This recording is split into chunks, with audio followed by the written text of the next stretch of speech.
नमस्कार दोस्तों, स्वागत है एक बार फिर आप सभी का पी एंड स्पोर्ट्स में। Madhya Pradesh public service commission राज्य पात्रता परीक्षा 2024 के विज्ञापन जो है यहाँ पे आए हैं। और अगर आपने पिछला सेट एग्ज़ाम यानी कि स्टेट एलिजिबिलिटी टेस्ट जो कि नेट के इक्विवेलेंट माना जाता है स्टेट में, उसके फॉर्म अगर आपने नहीं भरे थे मध्य प्रदेश के, तो आपके पास एक और सुनहरा अवसर यहाँ पे दिया हुआ है MPPSC द्वारा, जिसमें कुछ इंपॉर्टेंट चीज़ें हैं जो इस वीडियो में मैं कवर करने की कोशिश करूंगा। जैसे इंपॉर्टेंट डेट्स हैं, सिलेबस के बारे में हैं, कौन कौन से सब्जेक्ट्स इसमें इंक्लूड किए गए हैं उनके बारे में है, और सबसे इंपॉर्टेंट फ़ीस एंड एलिजिबिलिटी के बारे में मैं डिस्कस करूंगा। सबसे पहले अगर हम बात करें महत्वपूर्ण तिथियों के बारे में, जहाँ पे 15 तारीख को ये विज्ञापन आया था और इसके फॉर्म जो भरने की डेट है वो शुरू होगी 21 तारीख से। 21 मार्च से 20 अप्रैल 2024 तक 12 बजे तक आप दोपहर दिन में 12 बजे तक आप 20 अप्रैल तक इस फॉर्म को भर सकते हैं। अगर किसी तरह का अगर आपका त्रुटि सुधार यानी कि करेक्शन करना है तो करेक्शन विंडो आपकी 27 मार्च से 22 अप्रैल तक रखी गई है। ये भी 12 बजे तक रहेगी, तो ये ध्यान रखना है कि रात के 12 बजे नहीं है बल्कि दिन के 12 बजे तक रखी गई है।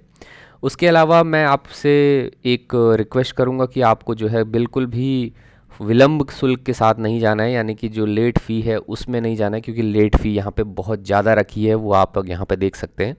परीक्षा शुल्क की बात कर रहे हैं तो यहाँ पे मध्य प्रदेश के जितने भी मूल निवासी हैं, जो अनुसूचित जाति के हैं, अनुसूचित जनजाति के हैं, अन्य पिछड़ा वर्ग के हैं, EWS के हैं या दिव्यांगजन हैं, उनको 250 रुपये यहाँ पे फ़ी जमा करना होगा। और अन्य श्रेणियाँ जितनी भी हैं, यानी कि UR बच जाती है, और मध्य प्रदेश के बाहर के जो निवासी हैं उन सभी अभ्यर्थियों को 500 रुपये यहाँ पे परीक्षा शुल्क के रूप में जमा करना होगा। 40 रुपये अतिरिक्त आपका पोर्टल शुल्क वहाँ पे लगेगा, यानी कि 540 रुपये आपके लगेंगे। स्टेट से बाहर हों या MP में UR अगर आप हैं, अनरिजर्व्ड आप हैं तो। त्रुटि सुधार की अवधि बिना विलंब शुल्क यहाँ पे 50 रुपये रखा है प्रति सेशन वहाँ पे। और अगर आपने फ़ी नहीं सबमिट की है और आप लेट फ़ी सबमिट करना चाह रहे हैं तो यहाँ पे आपको पहले चरण में 3000 रुपये जमा करने होंगे। दूसरे चरण में ये बढ़ के 25,000 रुपये हो जाएंगे। तो ये बहुत ज़्यादा, इसीलिए मैं आपको कह रहा हूँ कि आप टाइमली फॉर्म भरें और टाइमली फ़ी भी सबमिट करें। सबसे इम्पॉर्टेंट चीज़ है कि ये जो सेट परीक्षा है वो OMR पे आधारित होगी और 20 विषयों के लिए ये आयोजित की जाएगी। 2 प्रश्न इसमें होंगे, जिसमें पहला प्रश्न जनरल पेपर का होगा जो कि टीचिंग एंड रिसर्च एप्टीट्यूड का होगा। दूसरा प्रश्न ऐच्छिक चयनित विषय होगा, यानी कि आपका जो आपने सेलेक्ट किया है, जो भी सब्जेक्ट, चाहे अगर आपने फिजिकल एजुकेशन सब्जेक्ट चयन किया है तो उसी के प्रश्न आपसे दूसरे प्रश्न में पूछे जाएंगे। ऑब्जेक्टिव टाइप के क्वेश्चन होंगे सारे, ये कोई दिक्कत नहीं है। उसके अलावा किसी भी तरह का पुनर्मूल्यांकन यानी कि रीएवैल्यूएशन यहाँ पे नहीं होने वाला है। MPPSC ने इसको साफ़ किया है कि कोई भी प्रावधान यहाँ पे पुनर्गणना का नहीं होगा, कोई भी कैलकुलेशन दोबारा नहीं की जाएगी अगर एक बार रिजल्ट आ जाता है तो। अब बात कर लेते हैं मिनिमम एलिजिबिलिटी यहाँ पे, यानी कि एलिजिबिलिटी क्वालिफिकेशन क्या रखी गई है। एकेडमिक क्वालिफिकेशन में आपके पास मास्टर डिग्री होनी चाहिए। जो भी सब्जेक्ट में आप सेट का एग्ज़ाम देना चाहते हैं उसकी मास्टर डिग्री आपको नेट की तरह ही यहाँ पे बेसिकली है। और उसमें अगर आप UR कैंडिडेट हैं या EWS कैंडिडेट हैं तो आपको 55% अंक कम से कम लेके आने होंगे आपके मास्टर डिग्री के, जो भी डिग्री आप क्वालिफाई किए हैं वो।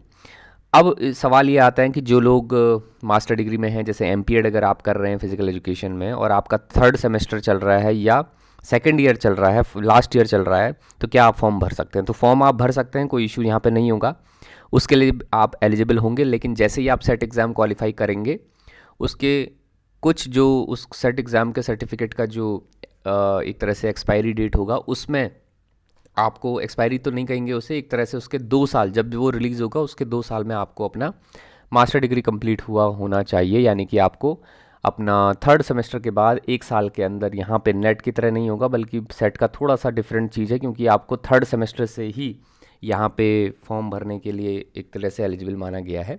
तो 4th सेमेस्टर में जैसे ही आप होंगे तो वहाँ पे आप 55%, अगर आप UR में हैं तो आपको कम से कम 55% चाहिए होंगे। और जो अन्य पिछड़ा वर्ग है जैसे SC ST और OBC हैं तो वहाँ पे आपको 45% ही लेके आने होंगे अपने मास्टर डिग्री में, तो भी आप इसके लिए 45 नहीं बल्कि 50% लेके आने होंगे, जिससे आप यहाँ पे फॉर्म भर पाएंगे। अब यहाँ पे क्वालिफिकेशन नंबर की बात कर लेते हैं। जो भी UR कैंडिडेट्स होंगे, UR कैंडिडेट्स को दोनों प्रश्नों में दोनों प्रश्न पत्रों में यानी कि दोनों पेपर में 40% अंक लाने ज़रूरी होंगे क्वालिफाई करने के लिए।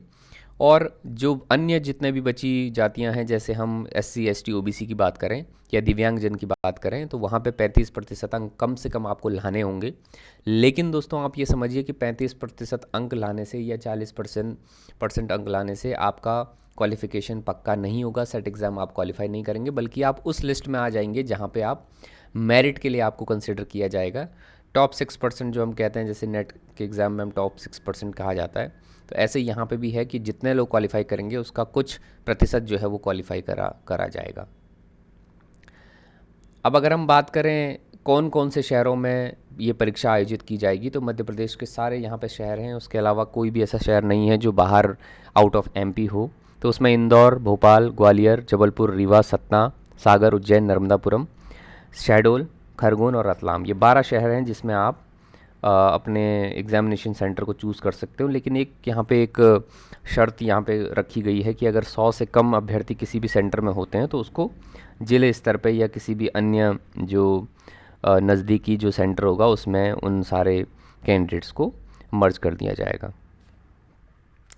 परीक्षा योजना की अगर हम बात करें तो यहाँ पे ऑनलाइन पद्धति से जो ऑफलाइन पद्धति से OMR सीट से होने वाली है। 2 प्रश्न पत्र होंगे, इसमें कोई इशू नहीं है, ऑब्जेक्टिव टाइप क्वेश्चंस होंगे। और जो बेसिकली अंतराल की अगर हम बात करें तो इसके ऊपर दोनों प्रश्नों के मध्य में कोई भी अंतराल नहीं होगा, यानी कि कंटिन्यू ये पेपर कराए जाएंगे। पहला जो जनरल पेपर होगा टीचिंग एंड रिसेप्ट एप्टीट्यूड का, उसमें 50 जो है वो प्रश्न पूछे जाएंगे जो कि 2-2 नंबर के होंगे, कुल 100 अंक होंगे। और चयनित जो ऐच्छिक विषय है, अगर फिजिकल एजुकेशन का सब्जेक्ट आपने भरा है तो 100 क्वेश्चन आपसे पूछे जाएंगे, जिसमें 200 मार्क्स वहाँ पे रखे गए हैं। और टोटल जो आपको जो ड्यूरेशन दिया गया है वो आपको 3 घंटे में करना होगा, यानी कि 180 मिनट आपको इसमें दिए जाएंगे। 20 जो विषय हैं उसके बारे में मैं तो आपको बताऊंगा ही, जिसमें फिजिकल एजुकेशन और योग को भी यहाँ पे शामिल किया गया था। सही उत्तर के आपको 2 प्रश्न मिलेंगे, ऋणात्मक मूल्यांकन नहीं किया जाएगा, यानी कि माइनस मार्किंग यहाँ पे नहीं की गई है, इसमें कोई इशू नहीं है। और बाकी तो ये सारी ऐसी चीज़ें हैं जो आपको ध्यान रखनी होती है, आप सब जानते ही हैं। प्रश्न पत्र आपको हिंदी और अंग्रेजी दोनों माध्यम में पूछे जाएंगे, तो ये भी कोई दिक्कत नहीं है, ये आपके लिए सहूलियत के लिए ही रखा जाता है। आवेदन कैसे भरे, इस पूरे वीडियो में आप इसको पॉज करके, अगर आपको किसी भी तरह का कन्फ्यूज़न होता है तो mponline.gov.in पे जाके आपको इसको करना है। तो यहाँ पे आपको ध्यान रखना है कि आपकी जो फोटोग्राफ और हस्ताक्षर है वो 25 KB से 200 KB तक ही होनी चाहिए। तो ये जो वेबसाइट है आपको दिखाई दे रही है, इसमें जाके आप आराम से इस वीडियो को पॉज करके भी इन सब चीज़ों को या वेबसाइट से इस PDF को निकाल के आप आसानी से अपने फॉर्म को भर के सबमिट कर सकते हो।